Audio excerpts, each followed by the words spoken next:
Rezultati just человеческой рази.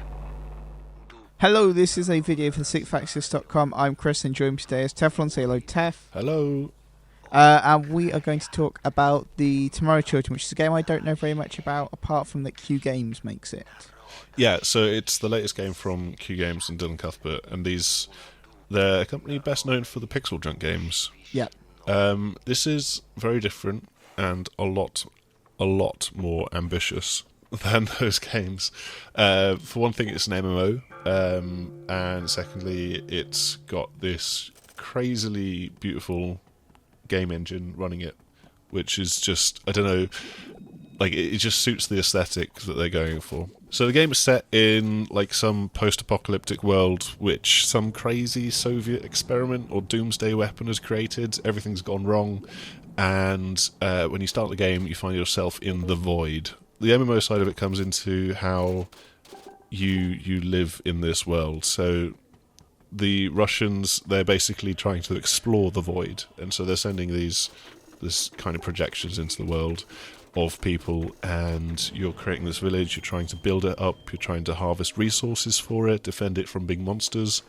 So like maybe it's kind of got a little bit of Animal Crossing in it, maybe, where you have to look after your village. There's shades of Minecraft in that you have to go out and mine for stuff and collect resources. And then there's like shooting monsters, and it's just like this crazy hodgepodge. And I think it's one of those games where a lot of people are going to see it and they're going to be like, I don't understand what's going on here. It does sound very weird.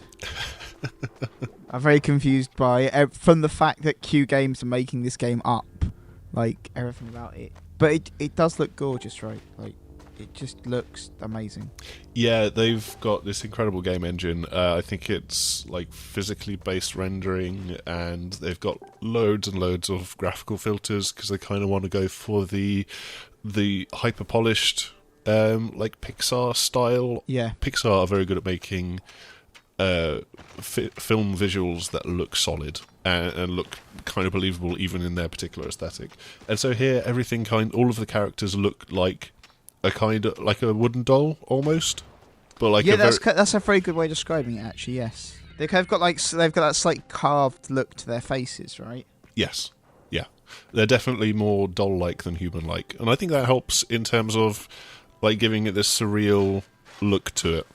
The one thing I would say is that sometimes it's a bit difficult to look at and know what's going on. It can be very dark at night, or very difficult to see what's going on at night because of the way that the light is bouncing off each object, and that's being calculated by the game engine. That can like kind of stress my eyes a little bit, and it doesn't help that there's a very heavy vignette around the edges of the screen. So it looks lovely. It's got a wonderful aesthetic. I think maybe I wish they'd tone some little things down a little bit so I could just like, look at it a bit better. I mean, beyond that though, talk more about the village stuff, because this is what I don't really get. Yeah, I think it's difficult to get a hang of it initially, definitely. So you are a projection in this world. You're not really there, and that's how they sort of explain away getting respawned and like reappearing back in the village if you die. Okay, well, that's nice. And like because of that, you need to try and stay where there's light, and so that ties into how you go about mining into the world. So you like always need to have a path out to the outside and things. All right. But the way that it plays is it's kind of asymmetrical. But it is an MMO, so there could be hundreds of people in this particular village, but you don't see them until they actually do something. So they're running around, you don't see that, but it's when they pick up a block of metal or like a bit of a tree, or when they start digging into a wall, you see that particular action. Does that not get like confusing or frustrating So a little bit. But only in certain situations. So if someone's digging into a wall, if someone's attacking it with a pickaxe, you can actually assist them, and then you get a few labour points, and they get like points for being assistant and stuff like that. So it actually, that makes in that instance, it actually benefits you to like find other people and work alongside them. You have to transport all of the materials back to the village, and then when it's in the village, you need to take the materials from the bus which you use to get from the village to the objects and islands which you're harvesting. Then from that drop-off point, you need to take them to the storage depot, where it's just a big pile of this particular material. And so at those points, when you're loading and unloading from the bus, there's lots of people trying to pick up the same blocks. And so every once in a while, you'll try and pick up a block, and it just won't take. And then you see that the block has got the shimmering digital look of someone else interacting with it. Like, there's just a little bit of that, but I guess that's because that's just how the game is designed, because it's easier on the servers and on the console as well, to just have the actions being tracked and just having that being shown, as opposed to seeing there would literally be about 50 people just trying to stand on top of each other, and then nothing would get done. But in terms of like the actual village life, it's very strange. The main mission that you have is to go and harvest materials and resources from the islands that pop up, and so there's like huge amounts of unseen work which goes on. And you look at, and these islands are just very, very strange constructs in the first place. The one that notably pops up in all of the artwork is of a face emerging out of the floor of the void, and then there's bombs being dropped on it, but these bombs are frozen in the sky. That's weird. Yeah, wow. it's like this very strange sculpture. That's what it is. And then you go and mine the sculpture, basically? Yep, you go and you dig into the sculpture. So it starts off looking like a face, and then give it about 15 minutes, and there's a stairway running up the side of the face. And within it, it's a bit hollow anyway, so then you've got tunnels digging into it, and everybody's it just gets torn apart, basically, because you're mining it for every single resource that you can get out of it. It's very odd. When we talk about the massive element of it, how massive are we talking? Well, I'm not entirely sure about that. I think there might be. I think at one point, like there are numbers at the top of the screen, but I don't know what they really mean. I'm not sure if it actually means that there's like 850 citizens in this village, which doesn't. So are you joining like a single village, and that's where you play? So what you can do is you can reserve a place in the village, and so that means that you've got priority when it comes to joining the village. And if you think of each village as a server... Okay, that makes sense. Yeah. And so I think there were numbers around about the 900 to 1,000 mark at the top of the screen. So my gut feeling is that there were about 1,000 people running around in this village. Some would have been in the village, literally waiting for the bus to appear, and then unloading the bus. And that's one job. That's something that you can do, and you can earn points, and you can get labour points for doing this, and then you earn stuff for yourself. The way that you reserve a place, though, is that you build a house, and in order to do this, you need to use the workshop, and that has you do a little sliding picture puzzle, but instead of having a picture to de-entangle, it's numbers, and you just got to get it like 1 to 9 or 1 to 8 or whatever it was.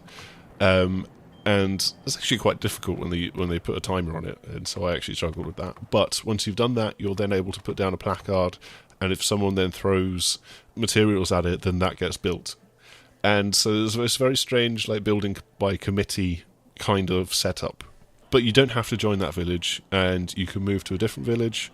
You can just hop in and just like play, and like your own character has got its own worth and its own progression in terms of getting new permits, getting new equipment, guns, stuff like that. I'm still very confused. Alright, so why do you need guns? Well, you need guns because the village gets periodically attacked, or it can get attacked. There's these big, like, Godzilla-style monsters roaming around the void, and there's, like, crazy big spiders roaming. And I assume that as a village grows, I assume that as they grow, then the attacks are going to get more recent, more frequent. But you do need guns in order to defend from those, and so you've got stuff like RPGs, you've got shotguns, and also the village can build, and obviously will need to build, defences, so that you've got gun emplacements, and you can take down those Godzilla monsters and spiders as they attack you. There's also a couple of bad baddies and like monsters within the islands that you're trying to take apart. So you need to be a bit aware of those. I guess, do you like it? Like, that's what it comes down to. I don't understand anything about this game. You've told me about it at length. No idea.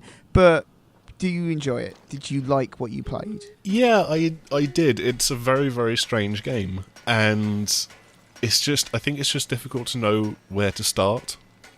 Like, I got dropped into this, and there was an instruction on how I build a house. And there was an instruction on like how I get a permit or something like this. There were 2 instructions before I even loaded up the game, and those obviously won't be there outside of the beta. That was just so that people know what to do. But even with the list of instructions, I didn't understand what I had to do in order to get to the workbench or like whatever. But there's so much other stuff to explore and understand. So there's these guards walking around every once in a while, and they'll say, "Oh, congratulations on getting your bourgeois pass," and you need to be a bourgeois in order to be able to build a village. And then there's like a higher rank for putting in so much effort and work, where then you get to decide things about how the village builds itself and grows. But if you talk to these guards, then there's like the delightful little touch of corruption within the Soviet world. And so stuff like, well, you know, you could wait 2 years for the opportunity to get a gun license, or I can sell you a gun license, like just a level 1 thing for 500. I can't remember what the currency is called. It's just one of those games where you need to like get in there and learn it, and it's fascinating from that point of view. I just hope that when it comes to the actual final game, and I hope that they've got another beta where they can really show this off a little bit more.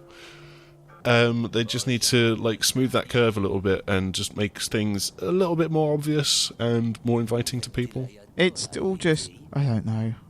I honestly don't know what to say about this game. Like, it looks awesome because you fight giant monsters and stuff, and the art style looks gorgeous, but the MMO elements don't really make sense, as you've kind of said, and like the village stuff seems incredibly nebulous and confusing, and hopefully the full game kind of just contextualizes it a lot more. I feel like it's a game that, if you get the proper context to it, will make a lot of sense, but without that, it's just like, it makes no sense at all. So to recap, this is the Tomorrow Children. It is a weird game that neither of us seems to really understand, I think is probably the best thing to say about it.